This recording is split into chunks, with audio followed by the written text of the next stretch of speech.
Magandang umaga, kumusta po? Narito po ulit ang update natin para sa lagay ng ating panahon.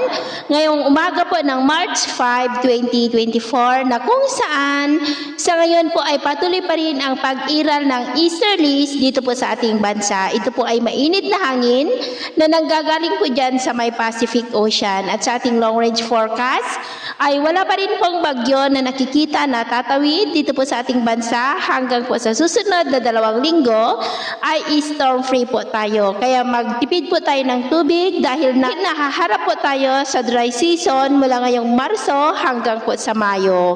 At sa lagay ng ating panahon, ngayong madaling araw ay maayos ang panahon sa malaking bahagi ng ating bansa. Maliban po sa mga tsansa ng mga isolated rains, dyan po sa may Divilacan, ilang bahagi ng Aurora, Infanta, Quezon, at mamaya ay sisikat po ang araw sa malaking bahagi ng ating bansa, mainit at maalinsangan ang panahon.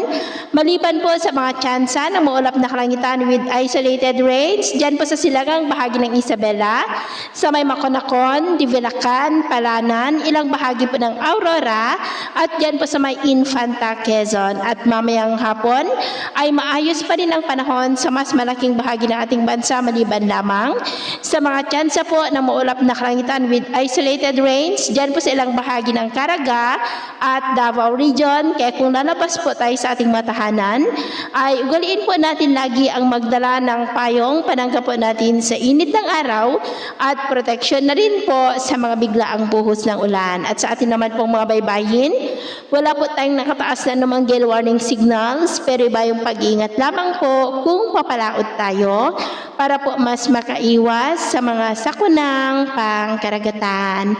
So, yun po ang latest update natin sa araw na ito. At ako pumuli si James na nagsasabing sa kahit na pagsubok po na darating sa ating buhay, huwag po tayong mawawalan ng pag-asa. Thank you and God bless.